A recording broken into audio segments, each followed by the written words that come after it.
Gloria al Señor, bendecido domingo el que el Señor nos regala. Este es el día que Él ha creado para que nosotros, al estar en su casa, nos alegremos, nos gocemos y sigamos edificando nuestra maravillosa fe en Él, en su obra preciosa, a nuestro favor. Iglesia, vamos a prepararnos en este momento para recibir la palabra. Hoy tengo la oportunidad de compartir la segunda parte de una enseñanza muy especial que hace 15 días estuve entregando a la congregación, titulada sobre los pilares de la familia. Y estuvimos enfocados específicamente en un síndrome que se ha venido acrecentando y que lo encontramos en la Biblia, pero está afectando profundamente a los hogares de este tiempo y tiene que ver con el síndrome de Ezequías. Hoy vamos a pedirle al Espíritu Santo que Él sea entregándonos de una manera muy clara a través de su palabra cuáles son esos fundamentos, esos pilares que debemos nosotros construir para lograr el verdadero éxito, ese éxito del cual estoy convencido que Dios desea que cada uno de nuestros hogares, cada una de nuestras familias lo experimentemos, lo vivamos, lo disfrutemos, porque esa es la voluntad del Señor. Así que quiero que por favor en este momento salude a la persona que está a su lado, regálele esa sonrisa que le hace sentir como en casa, que le hace sentir bien. Y aprovecho esta oportunidad también para saludar a cada uno de nuestros amigos, de nuestros hermanos que se conectan en este momento como todos los domingos para recibir la palabra del Señor. Preparemos nuestro espíritu, nuestra alma, tomemos esa libreta de notas, tengamos muy cerca nuestra Biblia, porque hoy el Señor nos va a complementar con una palabra que va a enriquecer poderosamente nuestra cultura de vida familiar. Muchas gracias a cada uno de ustedes por estar aquí, a cada uno de ustedes amigos que se conectan, y vamos a orar en este momento pidiendo al Espíritu Santo su sabiduría. Dios todopoderoso y maravilloso, me siento afortunado de poder una vez más estar parado aquí frente a este precioso grupo de mis hermanos, de esta familia iglesia, Diseños de Vida, y también poderme dirigir a cada uno de nuestros hermanos y amigos a través de las redes sociales donde podemos transmitir esta palabra. Señor, me dispongo para que a través de la enseñanza fluya tu sabiduría, fluya tu consejo, el espíritu de esta palabra sea impactando el espíritu de cada uno de los oyentes para que seamos edificados, exhortados, consolados, porque toda palabra tuya, Señor, que es verdaderamente profética, debe cumplir esos tres propósitos. Y por eso, Señor, estoy aquí dispuesto y disponible para ser un canal por el cual fluya, Señor, oh Dios, todo el bendito consejo, la iluminación de tu bendita palabra en nuestros corazones. En Cristo Jesús oramos dándote muchas gracias, mi Señor. Amén y amén. Gloria al Señor. Ok, entonces les decía, preciosa iglesia, que hoy vamos a estar continuando con esta segunda parte y vamos a entrar en materia, los pilares que a la luz de la palabra del Señor debemos estar muy atentos por fortalecer, edificar, levantar, para poder edificar una familia fuerte, una familia que cuando vengan los tiempos de desafío, los tiempos de prueba, se mantenga firme, se mantenga estable, porque esa es la clase de familia que podemos edificar si realmente colocamos el fundamento correcto y colocamos también los pilares necesarios. Yo quiero que por favor me acompañe a hacer lectura de lo que dijo nuestro Señor Jesucristo, ya prácticamente cerrando su sermón magistral allí en el monte, en Mateo capítulo 7, versículo 24 al 27. No pudo terminar con mejor cierre, con mejor conclusión que con estas palabras, con esta parábola maravillosa. Mateo 7, 24 al 27, y permítanme por favor leerlo, va a aparecer allí en pantalla, en la traducción Reina Valera de 1960. Dice la palabra del Señor: cualquiera pues que me oye estas palabras y las hace, le compararé a un hombre prudente que edificó su casa sobre la roca. Descendió lluvia y vinieron ríos y soplaron vientos y golpearon contra aquella casa. Y no cayó porque estaba fundada sobre la roca.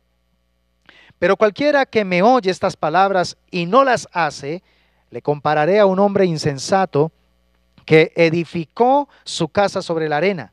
Y descendió lluvia, y vinieron ríos, y soplaron vientos, y dieron con ímpetu contra aquella casa. Y termina diciendo, y cayó, y fue grande su ruina. Quiero que por favor no pierdas de vista la base de lo que vamos a estar hoy complementando en el texto que acabamos de leer. Es un texto muy conocido dentro del ámbito cristiano, pero creo que necesito que por favor tenga en cuenta lo que estuvimos hablando hace 15 días. El síndrome de Ezequías está haciendo daño terriblemente en el corazón de los hogares. Y el síndrome de Ezequías está referenciado específicamente a los padres. Nosotros los padres debemos cuidarnos. Quiero que por favor usted, a manera de recordación, lea allí en casa, segundo libro de Reyes, capítulo 20, versículos 16 al 19, y usted va a darse cuenta cómo allí el profeta Isaías, guiado por el Espíritu Santo, le da una palabra o una profecía al rey Ezequías. Una palabra bastante fuerte porque comprometía básicamente su descendencia, sus hijos, sus nietos. Y sin embargo, a pesar de lo difícil de esta profecía, termina Ezequías diciéndole al profeta, es buena la palabra que el Señor ha hablado. Y después como que aclara y dice, por lo menos habrá paz mientras yo esté vivo. Y a veces suele pasarnos a nosotros los padres eso. Nos conformamos con que por lo menos mientras estemos nosotros aquí, que a nuestros hijos les vaya bien, que nuestro hogar nos funcione, que estemos nosotros bien. Ya después de que nos vayamos de esta tierra, pues nuestros hijos y nuestros nietos que miren a ver cómo se defiendan. Esa no es la filosofía correcta que debe regir al padre y a la madre cristiano. Nosotros los cristianos debemos tener mentalidad generacional. Debemos tener mentalidad donde entendamos que nuestra principal responsabilidad es legar una herencia sobre nuestros hijos y nietos, de tal manera que cuando nos vayamos de aquí, podamos asegurar que ellos van a continuar con ese legado. Un legado de fe, un legado de temor de Dios, un legado de principios y valores de acuerdo al reino de Dios, de acuerdo a los principios eternos que van a hacer que la calidad de vida sea real, sea auténtica, sea verdadera. Iglesia preciosa, estos son tiempos donde debemos erradicar de nuestros hogares el síndrome de Ezequías. No nos conformemos con que por lo menos a nosotros nos vaya bien, independientemente de lo que tengan que enfrentar las futuras generaciones. No, comprometámonos con dejar un legado que verdaderamente les facilite a nuestras generaciones futuras un estilo de vida, de honra y de alabanza al Dios Todopoderoso. ¿Usted puede decir amén a esto? Aleluya. Y es que necesitamos, con base a la cita bíblica que leímos en Mateo 7, 24 al 27, necesitamos volver a la prudencia para sabernos conducir en los terrenos tan pantanosos que el sistema del mundo, que el sistema satánico ha creado en estos tiempos contra la familia y su diseño original. La palabra clave aquí es prudencia, porque el Señor Jesucristo acabó de dar un sermón magistral y luego dice, mire, voy a comparar con un hombre prudente aquel que al oír estas palabras que acabé de decirles, las toma y las pone por obra. La prudencia en el cristiano está relacionada con ponerle acción a la palabra, no simplemente con ser oidores y olvidadizos, no. La prudencia se relaciona con aquella persona que toma la decisión de aplicar, de hacer carne en su carne la palabra. Y ese es el llamado que Dios nos hace en este momento a través de esta prédica. Las palabras que Dios nos va a entregar es para que salgamos de aquí y las pongamos por obra. Que no se quede esto simplemente en una bonita e interesante información bíblica, pero que después, cuando enfrentamos aquella realidad a la que nos acostumbramos, nos olvidamos de ella. No, esta prédica tiene que ser puesta por obra como todas las demás. Necesitamos aplicarla para terminar convirtiéndonos en hombres prudentes, en personas prudentes que ponemos por obra la palabra del Señor. Nuestra principal responsabilidad como padres es edificar nuestra casa, es edificar nuestra descendencia.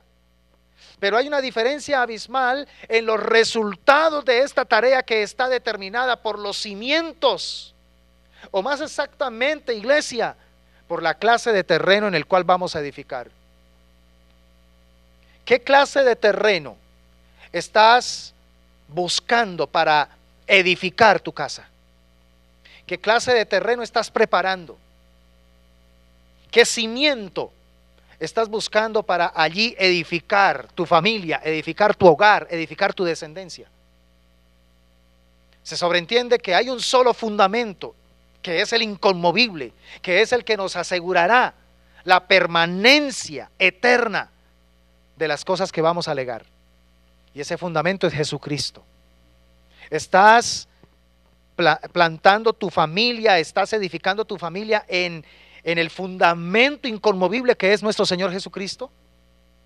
Tus hijos, tu descendencia, tiene clara la necesidad de convertirse a Jesucristo y aceptar el evangelio del reino de Dios para poder tener salvación y vida eterna.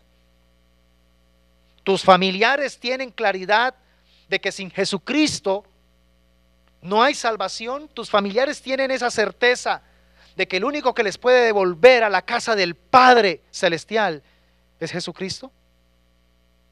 Eso hay que revisarlo, eso hay que analizarlo, porque es el fundamento.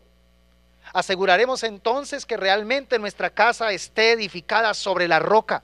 De lo contrario, seremos esas personas imprudentes, insensatas, que por más que nos esforcemos en tener un hogar lindo en apariencia, por más que nos dediquemos a ciertas cosas, a ciertos elementos para nutrir nuestro hogar, si el fundamento no es una roca, que en este caso es Jesucristo, sino que es arena,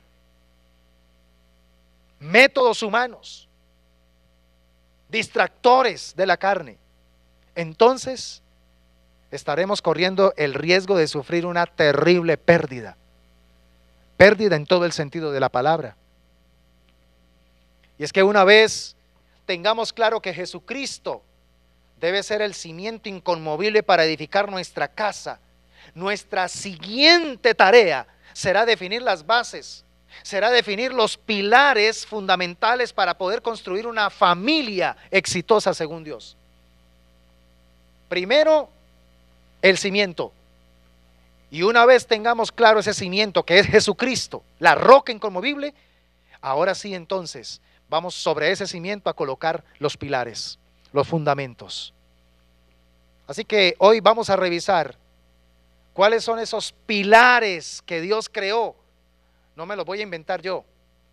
No va a ser un estudio psicológico, no. Vamos a ir a la palabra, a la fuente, a la revelación escritural. ¿Cuáles son esos pilares que Dios creó para sostener inquebrantablemente la familia? Porque sí que necesitamos pilares inconmovibles, fuertes, sobre ese cimiento inconmovible.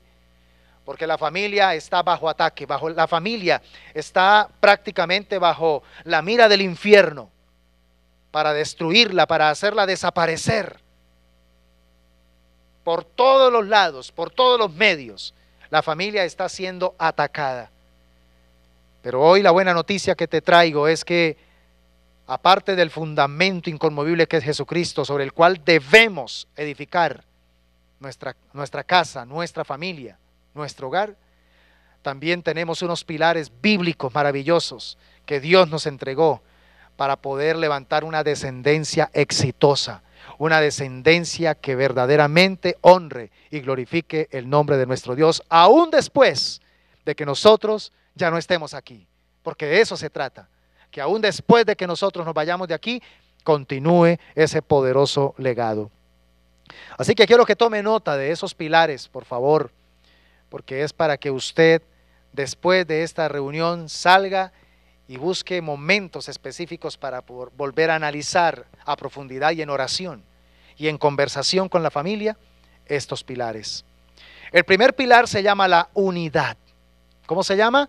Unidad. Y es que la Escritura registra que mejor son dos que uno. Esa es la mejor definición de unidad. ¿Por qué es tan importante la unidad en la familia? Porque es lo mejor. Es lo mejor. Podemos estar pasando por cualquier situación, por adversa, por difícil que sea, pero si hay unidad en la familia, mejor, mejor. Significa que vamos a tener mayor éxito. Eso es lo que significa la palabra mejor. Vamos a tener más probabilidad de éxito en medio de las dificultades. Escucha lo que dice Eclesiastés capítulo 4, 9 al 12 en la Nueva Traducción Viviente. Siga conmigo en pantalla, por favor, la lectura. Es mejor ser dos que uno, porque ambos pueden ayudarse mutuamente a lograr el éxito. Si uno cae, el otro puede darle la mano y ayudarle, pero el que cae y está solo, ese sí que está en problemas.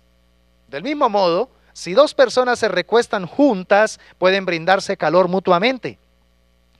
Pero ¿cómo hace uno solo para entrar en calor? Alguien que está solo puede ser atacado y vencido, pero si son dos, se ponen de espalda con espalda y vencen. Mejor todavía si son tres, porque una cuerda triple no se corta fácilmente. Esto es lo que yo llamo el beneficio o los beneficios de la unidad. Qué interesante, ¿verdad? Estos versículos nos demuestran de una manera muy práctica por qué es mejor que seamos dos y no uno solo. Y hasta tres habla también, ¿sí? La unidad es fundamental para poder tener éxito en la vida familiar. Cuando lamentablemente se fomentan en nuestros hogares ambientes de desunión, cuando nosotros mismos nos convertimos en elementos que empezamos a quebrar las relaciones, que empezamos a aislarnos unos de otros, entonces esto va a abrir prácticamente puertas para que los miembros de la familia se vayan llenando poco a poco de amargura. Imagínate miembros de una misma familia amargados unos contra otros. Ese es el peor cuadro, el peor espectáculo que se puede dar en la vida. Familias cuyos miembros se odian unos a otros, donde se evitan unos a otros. La idea, según la palabra del Señor, iglesia, es que si nos llamamos familia, nuestra tarea es construir puentes de amor, puentes de respeto, puentes de unidad. Es un error derribar esos puentes. ¿Saben por qué? Porque tarde o temprano, nos guste o no nos guste, vamos a necesitar apoyo y ayuda de los demás. Tener mentalidad generacional es entender, especialmente nosotros los padres, que en este momento tenemos fuerzas, que tenemos salud, que tenemos vigor, que somos los proveedores importantes de la familia. Recordar siempre que no siempre vamos a tener las mismas fuerzas, no siempre vamos a tener las mismas capacidades que hemos desarrollado al día de hoy. Que detrás de nosotros viene una generación que son los hijos, y aún más, luego vienen los nietos, que son los que van a terminar siendo los que nos van a guiar, nos van a apoyar, nos van a respaldar, nos van a direccionar, como le dijo el Señor Jesucristo al apóstol Pedro: un día te van a llevar de la mano y te van a llevar a donde quizás ya no quieres, pero vas a tener que dejarte llevar, porque esa es la ley de la vida. Entonces, ¿qué estamos sembrando en este momento? ¿Unidad o desunión? Que no se nos olvide, por favor, iglesia, que nosotros en la vida vivimos ciclos, y los ciclos, así como comienzan, terminan, y se deben terminar para comenzar nuevos ciclos. Seamos sabios en cerrar ciclos, y la manera de ser sabios es, mientras estamos en un ciclo, sembremos buenas semillas. Y estoy hablándote especialmente de una importantísima para comenzar esta enseñanza: la unidad. Sembremos la semilla de la unidad en nuestros miembros. Cuando detectes a alguno de tu familia que está buscando la manera de retroalimentar un espíritu contrario, un espíritu de división, un espíritu de altercado, levántese usted en la autoridad del Señor, sea sabio, sea estratégico y limite ese espíritu. Ahuyente, erradique, saque de su hogar ese espíritu de división, ese espíritu de desunión. No peleando con esa persona, sino por el contrario, generando programas, generando estrategias, generando convocatorias para fortalecer la unidad. Porque esto es muy importante. Eso es un pilar fundamental. Ahora, en segundo lugar, encontramos el pilar del apoyo. Diga conmigo, apoyo. Ya hablamos de la unidad, ahora nos vamos con el tema del apoyo.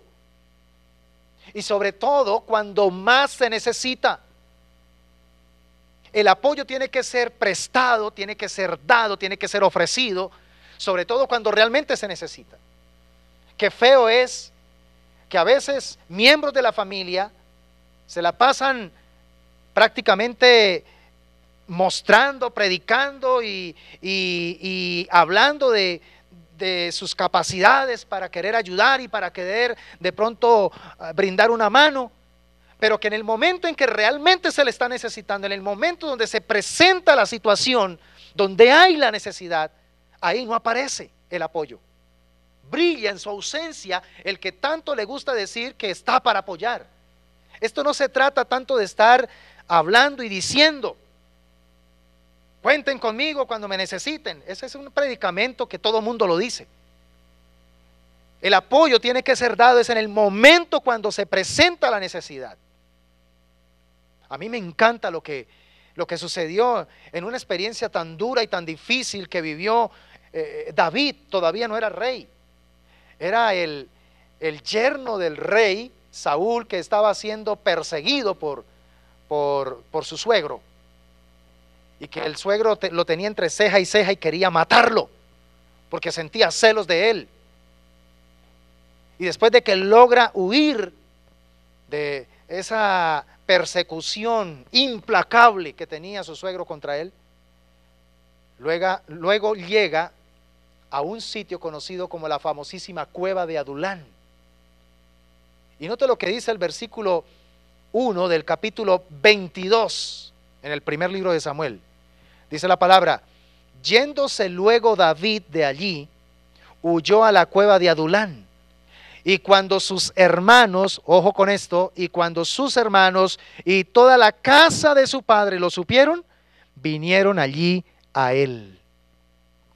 ¿Puede usted imaginarse cómo se sintió David en ese momento donde él se sentía perseguido de muerte por sus enemigos y donde le tocaba pasar de sitio en sitio, estarse moviendo estratégicamente? No podía tener paz y tranquilidad porque tenía que estarse moviendo, porque si se quedaba quieto fácilmente lo atrapaban.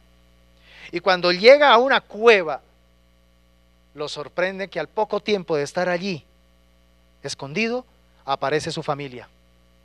Aparece, dice la palabra, que sus hermanos y toda la casa de su padre. Me imagino que estuvo allí también hasta su mamá. Poco se registra de su mamá, pero también se habla de ella. Estuvo allí también, porque supieron que él estaba ahí en esa cueva, huyendo de un perverso enemigo. Y entonces llegaron como familia para decirle: aquí estamos contigo, David.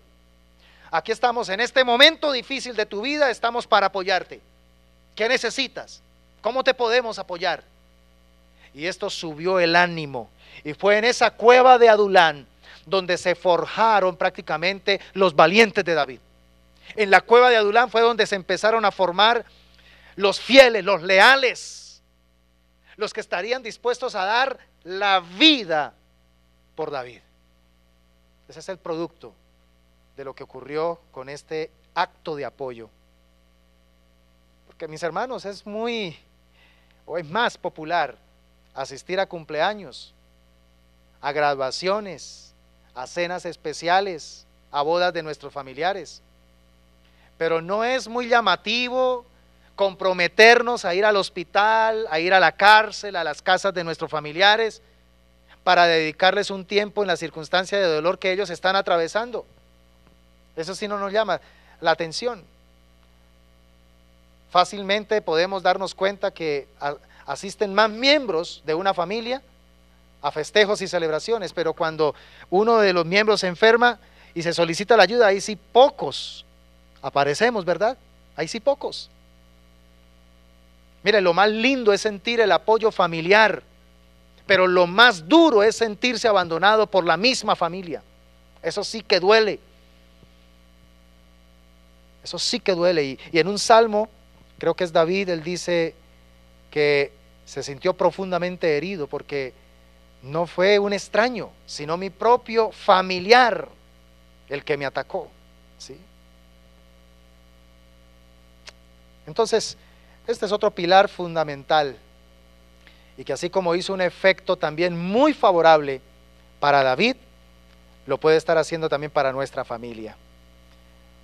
Probablemente algunos de ustedes se encuentren en este momento como el rey, como David en ese momento, en una cueva, asustados, preocupados, angustiados por la situación que les está amenazando.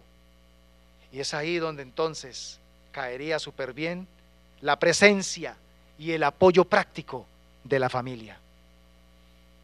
El tercer pilar lo llamamos conexión. Diga conmigo conexión. Conexión. Y este pilar tiene que ver con mantener contacto a pesar de la distancia. Y uno podría pensar, pero si estamos hablando de miembros de la familia con los que se convive. Pero increíblemente, pareciera que con los que menos nos contactamos, con los que más fácilmente perdemos contacto, son con nuestros familiares. Segundo libro de Crónicas, capítulo 30, versículo 6, dice la palabra del Señor: por orden del rey se enviaron mensajeros por todo Israel y Judá con cartas que decían: oh pueblo de Israel, vuélvanse al Señor, Dios de Abraham, de Isaac y de Israel, para que Él se vuelva a los pocos de nosotros que hemos sobrevivido la conquista de los reyes asirios. Todos los pueblos, todas las naciones estaban amenazadas por el gran imperio asirio. Y todos los pueblos fueron devastados y fueron asolados y fueron dominados por el imperio asirio. Y llega un momento en el tiempo de Israel y Judá, donde el rey decide enviar cartas. Buscó conectar a la casa de Israel, a la casa de Judá, a través de unos comunicados, diciéndoles: volvámonos al Señor. Busquemos al Dios nuestro, el de Abraham, de Isaac y de Israel, para que Él nos ayude a conservar y nos proteja de la inminente invasión. Un método para conectar. ¿Qué estamos haciendo nosotros por retroalimentar, por cultivar la conexión con nuestros seres queridos? ¿Qué estamos haciendo? ¿Qué esfuerzos, qué métodos intencionales estamos usando para no perder la conexión? Porque muchos de nuestros hogares, tengo que decirlo lamentablemente, hoy parecen más que hogares, parecen hoteles. La palabra hogar viene de hoguera, porque evoca el cuadro antiguo donde cuando llegaba la noche, todos los miembros de la familia, desde los más pequeños hasta el más anciano, se reunían en torno al fuego, y la persona de más edad se encargaba de contar historias de la familia, se encargaba de contar el legado, la herencia, la tradición de la familia para que no se perdiera. Y entonces en ese fuego, en ese calor, se fortalecía la conexión de todos y cada uno de los miembros de ese hogar. De ahí viene la palabra hogar. Nuestros hogares tienen que ser eso. Tiene que sentirse ese fuego que nos une unos a otros, porque nos une las historias, nos une nuestra historia, nos une nuestra experiencia de vida. La sangre que nos une nos calienta unos a otros por las vivencias que compartimos. Pero parece que hoy día es más difícil mantener el contacto con los nuestros, a pesar de la facilidad de conectarnos. Vivimos en la época tecnológica más impresionante, que nos ha facilitado el poder conectarnos con los demás tecnológicamente desde cualquier parte del planeta. Pero pareciera que al mismo tiempo es el momento y es la etapa de la vida donde más está aumentando la soledad, el aislamiento. Hoy existen las más grandes urbes que existen en el planeta. Tokio, Japón, por ejemplo. Casi 40 millones de habitantes. Es impresionante. Casi 40 millones de habitantes. Y sin embargo, los índices de soledad que se están viendo en la urbe son alarmantes. Porque estamos muy juntos, muy conectados, pero al mismo tiempo estamos aislados. Tremendos edificios con cientos y algunos hasta con miles de apartamentos, pero ni siquiera conocemos cómo se llama el vecino de al lado. Pero lo mismo está sucediendo en el seno de los hogares, en el seno de las familias. Hay una desconexión impresionante. Se ha vuelto impersonal el privilegio del contacto, sobre todo en nuestros seres queridos. ¿Cómo es posible que para poder hablarnos con los mismos miembros de la familia que vivimos en el mismo techo, nos comunicamos a través de WhatsApp, nos comunicamos a través de mensajitos electrónicos, Messenger, y nos malacostumbramos entonces al contacto virtual, cuando no debemos dejar perder la capacidad del contacto personal? Eso es muy importante. No debemos perder los padres la capacidad del contacto personal con nuestros hijos, ni los hijos perder el contacto personal con los padres. No permitamos el enfriamiento del amor familiar por causa de la misma tecnología. Volvamos, iglesia, a avivar el fuego relacional de nuestro hogar.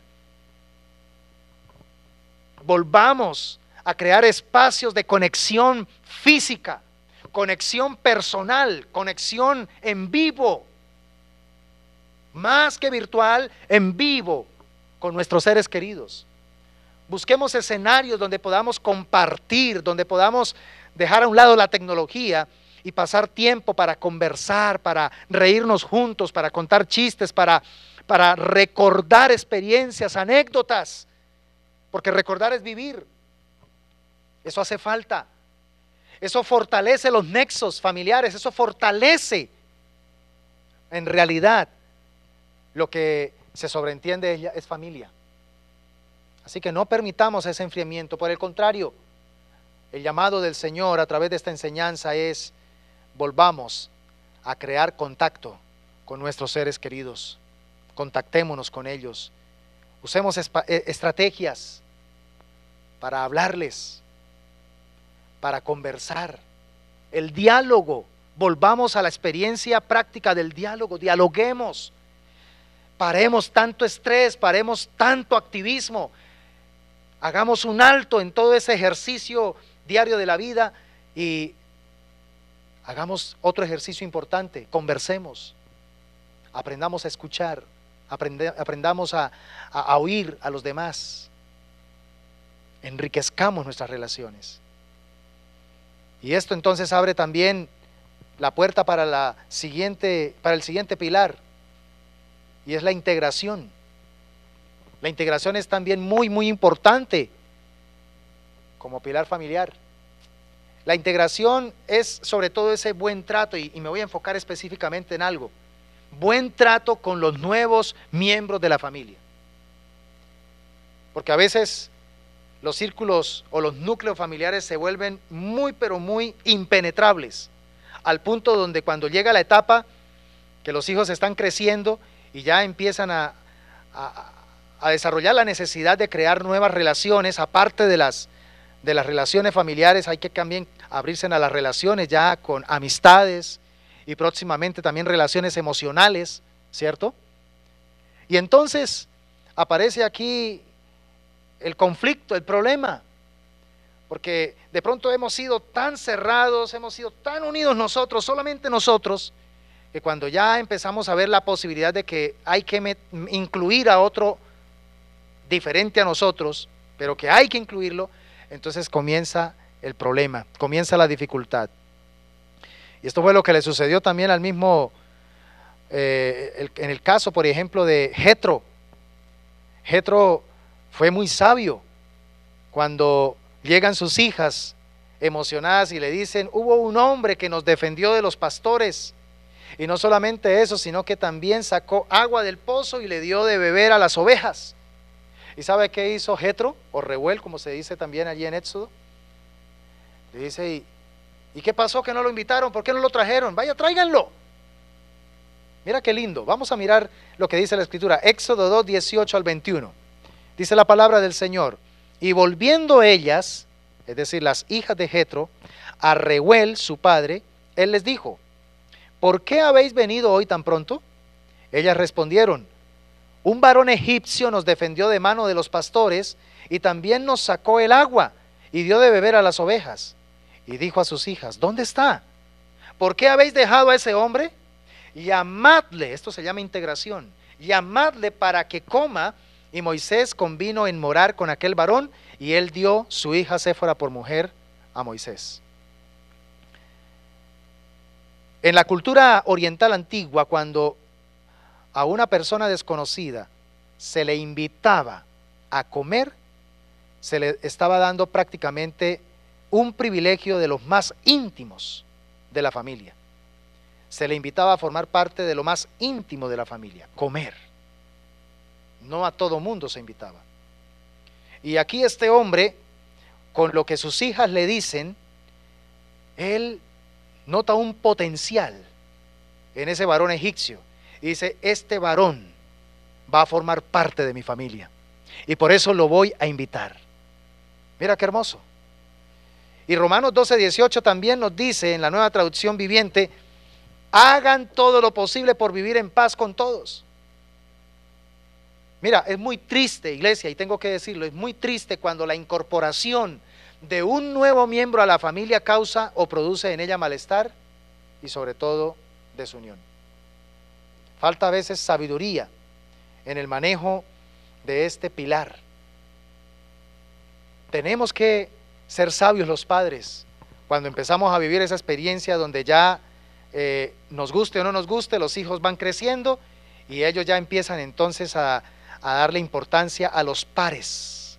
Antes era importancia a los padres, pero ahora viene la etapa donde le da importancia a los pares. Y entonces los padres nos sentimos celosos, los padres nos sentimos incómodos, los padres sentimos que nos están moviendo la butaca. Y ahí, si no hay sabiduría, entonces le hacemos la vida imposible a nuestros hijos y siempre vamos a estar entonces generando una controversia en esa etapa que también es necesaria para que nuestros hijos maduren, para que nuestros hijos avancen. Obviamente hay que ser muy sabios y guiar a nuestros hijos para que ellos aprendan también a escoger sus amistades, a saber con quiénes se van a relacionar. Pero una estrategia muy sabia para poder cuidar y proteger el corazón de nuestros hijos con respecto a sus pares no es alejando a esos pares, sino más bien invitándolos para que nosotros podamos en primera instancia conocerles, invitarles para que también pasen una tarde en familia, para que también puedan pasar un tiempo de disfrute en nuestra casa, y mientras tanto nosotros podemos, teniéndolos cerca, conocerlos más.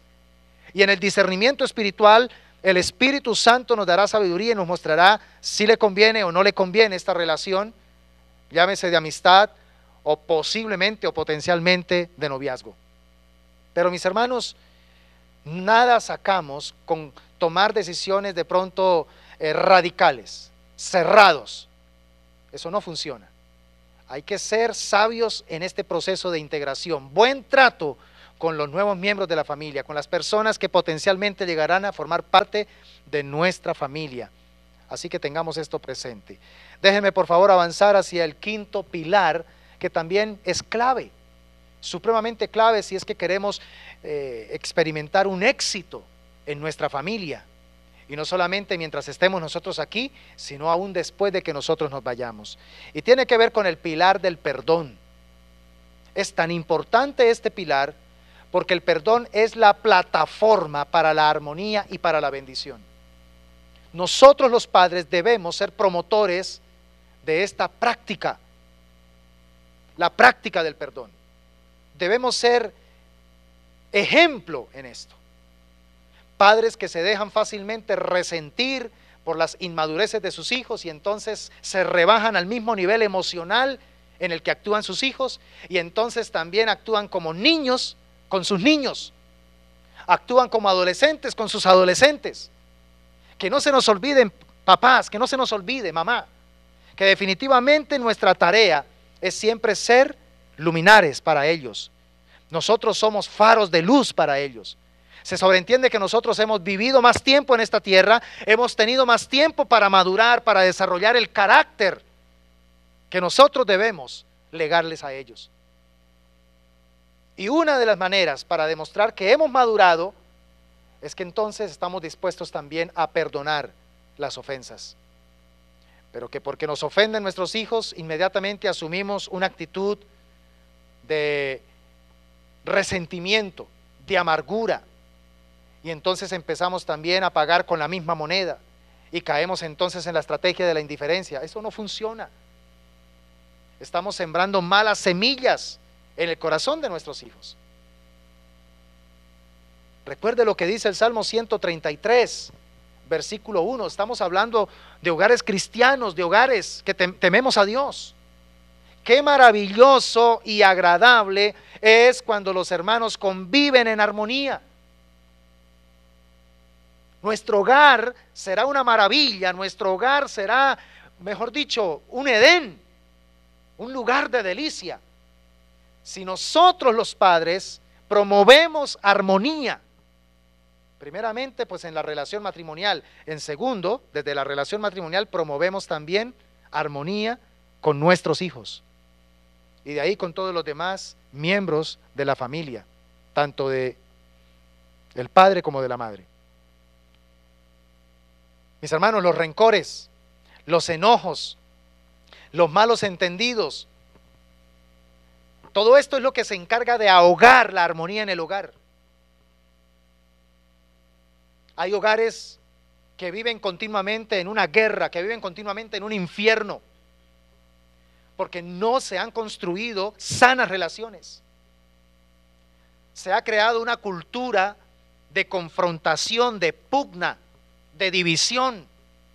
Hay ambientes de hogares donde lo que predomina es la batalla, la predisposición, el prejuicio contra cada uno de los miembros de la familia. Y entonces terminan convirtiéndose en los peores enemigos. ¿Qué cuadro es ese? Y nos llamamos cristianos. Se sobreentiende que ser familia es tener la facilidad de limar asperezas cuantas veces sea necesario, 70 veces 7, que en realidad eso es lo que significa, cuantas veces sea necesario. Hasta que cese la ofensa, yo debo estar dispuesto a perdonar, porque mi propósito es no ganar. Mi propósito no es ser el que tenga la razón. Mi propósito es que mi hogar sea un escenario de armonía. Mi hogar debe convertirse en un lugar de delicia. Mi hogar debe convertirse en un lugar maravilloso. No es lógico, iglesia, no es lógico ser familia y al mismo tiempo odiarnos. El mundo nos hace creer que esto es normal, pero no. Puede ser que sea común, pero no es normal. Cuando verdaderamente tenemos el sentido de familia, de hogar, los odios empiezan a ser minimizados al punto que desaparecen. No es posible que seamos familia y no nos dirijamos la palabra. No tiene sentido llamarnos familia y vivamos evitándonos unos a otros. Yo no voy al matrimonio o no voy al cumpleaños porque es que allá me voy a encontrar con mi hermano o con mi hermana o con un tío o con un primo. Entonces no, yo no los evito. ¿Cómo así? Esto no tiene sentido. Nosotros tenemos que aprender a pasar por alto la ofensa. Sí, mis hermanos, ese es el llamado que Dios nos hace. ¿Por qué? Porque fue lo que Dios exactamente hizo con nosotros. La Pascua es un recordatorio de cómo Dios decidió pasar por alto el pecado para no traer juicio sobre Israel. Israel también merecía también vivir la experiencia de la muerte de los primogénitos. Pero Dios en su misericordia decidió, Peshá, que es Pascua, pasar por alto esa ofensa. Y fue lo que Cristo hizo también por nosotros. Entonces, si Cristo pasó por alto nuestra ofensa y nos perdonó a pesar de nuestro terrible error, ¿por qué nosotros no cumplimos esa ley del amor, donde decidimos también perdonar? Déjenme por favor culminar con los dos últimos pilares. Pilar número 6, el amor. El amor, que es en realidad aceptarnos tal como somos a pesar de. Cuando en los cursos prematrimoniales tengo el privilegio de enseñar sobre el tema del amor, les entrego a las parejas ese principio. ¿Ustedes quieren ser felices? ¿Ustedes quieren que la vida matrimonial sea un deleite en verdad? Porque sí es posible. Ámense. Pero en realidad, ¿qué significa amar? Acéptense tal como son.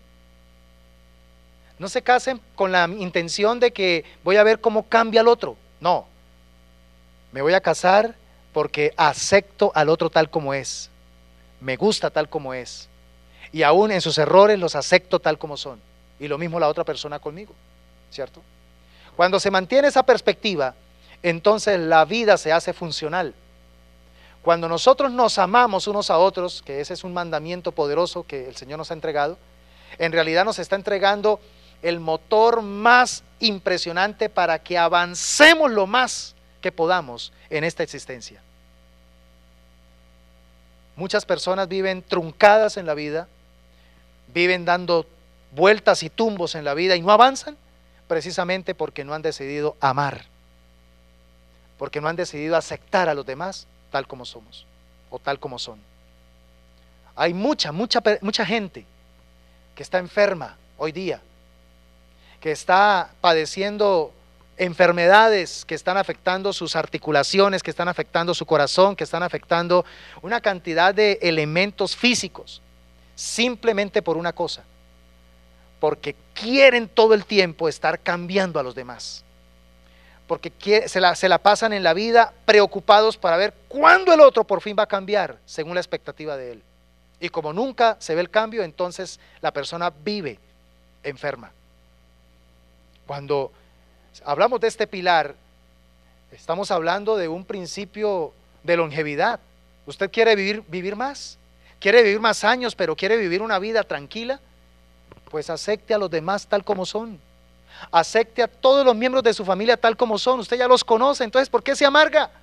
Si usted ya sabe que ese fulano, esa fulana, que es miembro de su familia, se porta de esa manera, tiene esa debilidad, ore por él, ore por ella, bendígalo, pero usted ya sabe que esa es su debilidad, y que le sirva esa debilidad de ese miembro como un espejo para que usted se fortalezca en ese aspecto del carácter. ¿Me entiendes? No para que lo juzgue, no para que lo señale, no para que lo critique, sino para que usted pueda también, primero, aceptarlo tal como es, y en segundo lugar, usted trabajar en su carácter, que te sirva de espejo la deficiencia de tu prójimo. Primera de Juan, capítulo 4, versículo 11 dice: amados, si Dios nos ha amado así, debemos también nosotros amarnos unos a otros. ¿Y cómo nos amó Dios? Incondicionalmente. Incondicionalmente nos ha amado Dios. Con amor eterno nos ha amado el Señor. y por tanto dice que por causa de ese amor nos prolongó su misericordia. Así que la esencia de la familia es la relación de amor que nos une. Y no solo por el lazo sanguíneo, sino porque en realidad nos necesitamos unos a otros. Dios creó la familia y nos puso en una familia porque es una necesidad vital en nuestra existencia humana. Si no necesitáramos la familia, estoy convencido de que entonces Dios no lo hubiera creado. Si no necesitáramos tanto la familia, estoy convencido que Satanás no estaría tan pero tan empedernido en destruir la familia. Pero la familia es muy importante y por eso debemos fortalecer el pilar del amor. Quiero terminar hablando de el séptimo pilar, y no es porque sea el menos importante, sino al contrario, quise dejarlo al final. Dejarlo al final porque quiero llamar tu atención a este elemento fundamental para poder hacer la unión con la primera parte de esta prédica que hace 15 días enseñé. Y este pilar se llama la espiritualidad. Diga conmigo, espiritualidad. Este pilar es tan importante porque habla precisamente de la transferencia generacional de valores y principios eternos. Un hogar que se enfoca, por ejemplo, en los anteriores pilares mencionados, pero descuida este séptimo pilar, está perdiendo el año. Porque si hay algo que nosotros debemos, y sobre todo en este tiempo, edificar de manera fuerte e inconmovible y de manera directa, intencional en nuestros hogares, es el tema espiritual. Porque el diablo quiere levantar generaciones completamente anuladas en su espiritualidad. Es más, se habla de una espiritualidad pero completamente diferente, ajena del diseño de Dios. Hoy llaman espiritual a cualquier persona, simplemente porque de pronto habla de astros, que porque cree en objetos voladores, y entonces lo relacionan con una clase de espiritualidad. La verdadera espiritualidad está relacionada precisamente con lo que Dios estableció en su bendita palabra. No hay otra manera de establecer una verdadera espiritualidad. La espiritualidad verdaderamente es cuando nosotros nos proponemos edificar nuestro hogar de acuerdo a los mandamientos del Señor, de acuerdo a los estatutos que Él ha dejado en su palabra, porque ellos se convierten en nuestro camino por el cual debemos avanzar y caminar. Esto fue lo que el Señor le dijo precisamente a la nación de Israel y especialmente a los padres. Deuteronomio capítulo 6 versículos 6 al 9. En la Nueva Traducción Viviente, mire lo que dice, siga la lectura por favor. Debes comprometerte con todo tu ser a cumplir cada uno de estos mandatos que hoy te entrego. Repíteselos a tus hijos una y otra vez. Habla de ellos, o sea, de los mandatos del Señor, en tus conversaciones cuando estés en tu casa, y cuando vayas por el camino, y cuando te acuestes, y cuando te levantes. O sea, tienes que estar hablando de los mandamientos del Señor todo el tiempo en el ambiente de tu casa. Átalos en tus manos y llévalos sobre la frente como un recordatorio. Escríbelos en los marcos de la entrada de tu casa y sobre las puertas de la ciudad. O sea, tiene que haber una estrategia agresiva, llamémoslo así, donde todo el tiempo estemos nosotros bombardeando a nuestras generaciones con los mandamientos del Señor, con los principios del reino de Dios, con la palabra de Dios, con lo que el Señor nos dice en su palabra. Porque si no lo hacemos nosotros, el mundo sí tiene sus estrategias publicitarias agresivas para estar enviando en todo tiempo y desde todos los planos mensajes incoherentes, mensajes que resultan dañando, pervirtiendo, destruyendo los valores del reino del Señor. Iglesia, la fuente primaria y más impresionable en la vida del ser humano para forjar un carácter de bien, que aporte respeto, que aporte honestidad, que aporte temor de Dios, que aporte humildad, pero que también aporte servicio, es precisamente la familia. Por eso es que nosotros debemos entonces aprovechar los escenarios de allí, de nuestro hogar, de nuestra casa, para estar hablando en todo tiempo de los mandatos del Señor. Hablando, pero sobre todo poniendo por obra, practicando, generando la cultura de la palabra de Dios aplicada a nuestra vida en nuestra casa. Y es que Satanás lo sabe muy bien. Él odia el diseño divino del hogar. Por eso él quiere que se le roben, a través de algunas leyes perversas, se les robe a los padres el privilegio de educar a los hijos.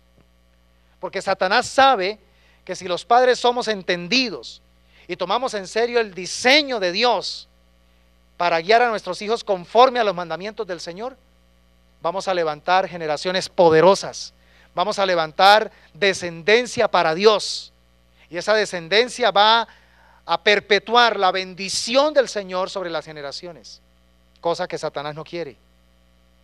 Hoy está quedando muy claro, pero muy claro, que el blanco del infierno para destruir y para hacer desaparecer es la familia, y sobre todo aquella que se somete al diseño de Dios, la familia que teme a Dios, la familia que ama a Dios, la familia que coloca el pilar de la espiritualidad, está siendo blanco del enemigo de muchas maneras para que termine siendo destruida. Les decía ya para terminar, mis hermanos, que dejé este pilar para el final, no porque sea el menos importante, al contrario, porque quiero dejar marcado en tu corazón esta urgente necesidad que estamos viviendo. Quiero que por favor tenga presente que todos estos pilares son fundamentales, pero ante todo la espiritualidad. Porque es que no podemos seguir apabullando el síndrome de Ezequías. El pilar de la espiritualidad nos pondrá en alerta para no caer en ese conformismo, sino por el contrario, el pilar de la espiritualidad nos pondrá en alerta para decir: yo tengo que ponerme al frente del aspecto espiritual de mi casa, porque necesito dejar una herencia, un legado generacional a mis hijos, a mis nietos, a mis bisnietos, a mis tataranietos, para que no importan las generaciones que vayan pasando, siempre se levanten temiendo a Dios, siempre se levanten deseando agradar a Dios y poniendo por obra los mandamientos del Señor. No caigamos en el pecado de este síndrome de Ezequías, que nos hace creer que no importa los años por venir, cuando ya no estemos aquí, eso ya no importa. Ese es el síndrome de Ezequías, llevándonos a ignorar totalmente la responsabilidad divina que tenemos de levantar descendencia para el Señor.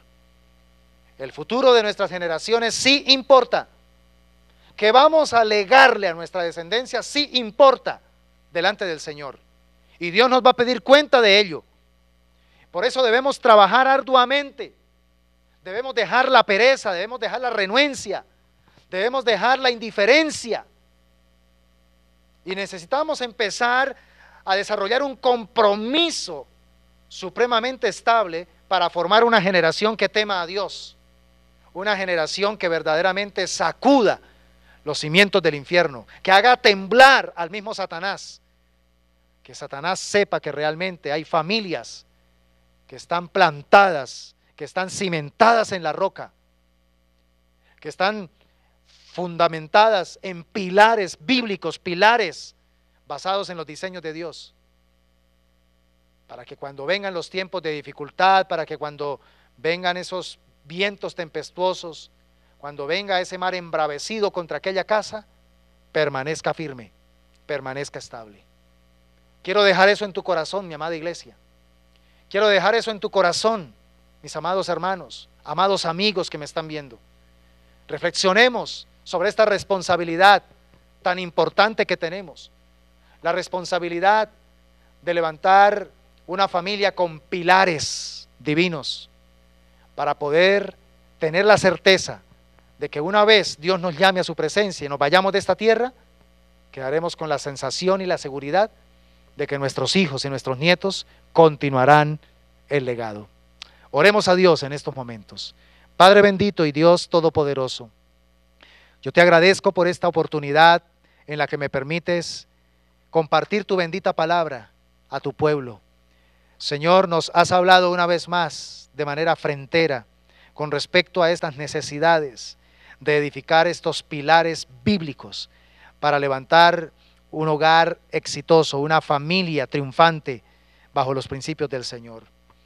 Oramos, mi Señor, para que hoy al salir de este lugar salgamos pensando muy en serio cómo se encuentra cada uno de estos pilares en nuestra familia y podamos sacar tiempo para conversar, para dialogar con cada uno de los miembros de nuestra familia y mirar qué áreas están débiles, qué áreas necesitamos corregir, qué áreas necesitamos fortalecer, porque nos queda claro a través de lo que nos has hablado en esta oportunidad que definitivamente lo que le va a entregar sentido y propósito a nuestra existencia es la dedicación y consagración que hayamos dado a edificar nuestra familia en la roca inconmovible y con los pilares bíblicos que Él nos ha dejado.